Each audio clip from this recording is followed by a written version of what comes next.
Welcome inside the CitrusTV studios for Orange Press Pass at the half alongside Adam Unger and Nick Dugan. I'm Christian DeGuzman. 10-10 is the score at the half between the Pitt Panthers and the Syracuse Orange, but a lot this week has been made of the fast start the Orange offense needs to get to. Adam, has that Orange offense gotten off to that quick start Dino Babers has been looking for? Absolutely not. If you want to see a fast start, take a look at the last time these two teams played. Look, getting that touchdown late is nice going into the second half, but at the same time, if you want to talk about a fast start, you need to see that touchdown in the first quarter. You need to see at least 2 touchdowns in the first quarter if you want to call it a fast start. I don't see that at all. I agree, Adam. This Pitt defense ranks 106th in pass yards allowed, and a team like Syracuse that likes to sling the ball around, 10 points and a half, it just doesn't equal a fast start to me.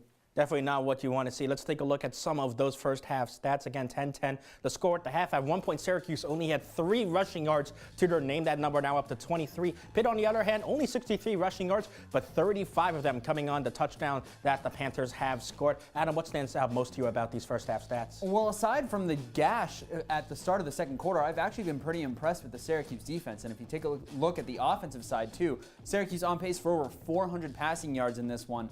So that Pitt secondary is showing some holes for Syracuse. And you see the problem maybe with those 10 points we were talking about, not as many. The 215 pass yards, but just the 23 rushing yards. Just not simply mixing up the play calling enough, not able to get anything on the ground, and therefore it hasn't really been there through the air. The numbers may show it, but it hasn't gone and contributed to that score. Yeah, we really haven't seen that many touches from Dante Strickland or Mo Neal. Eric Dungey has been running a little bit, but can't really make up the whole offense just on Eric Dungey running the ball. What has stood out to you most about this offense, Adam? Well, this offense needs to improve play along the line and in the trenches. That's the reason you see Eric Dungey running around so much, is because the offensive line can't support him in the passing game, and they can't support the running backs in the running game. This is an offense that's capable of running for 300 yards. They've already done that this season, and it's well capable of passing for over 300 yards. So if they can just get protection, there's no reason they can't go out and put up 35 points against Pitt in the second half. Yeah, Eric Dungey has been rushed all day long, but for me, Adam, the offense really needs to improve its ground game. It's that simple. Less than 30 yards of rushing in that first half. At one point, -4 rushing yards in the second quarter is not going to be a recipe for offensive success for the Orange. If they're not able to mix up that play calling, get something going on the ground, it'll open up those the air attack for Eric Dungey if they are able to do that.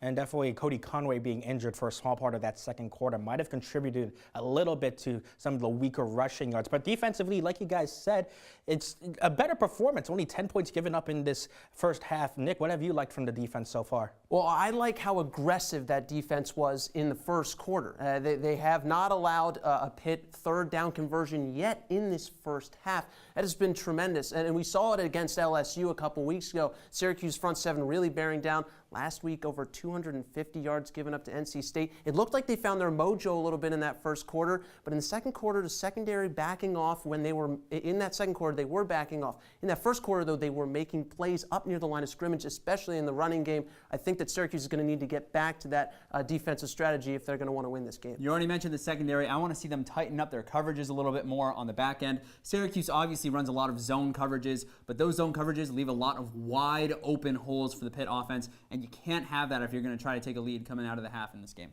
Well, Syracuse now 2 straight losses, one against LSU, one against NC State. Adam, do they get back in the win column with a good performance here in the second half? They absolutely do. I've got them winning 27-24, and the reason is simple. They have dug themselves out of holes against NC State and LSU and come back in those games. So when you're working with a clean slate, essentially, in a 10-10 ball game that's a tie, Syracuse can come out and run away with this one.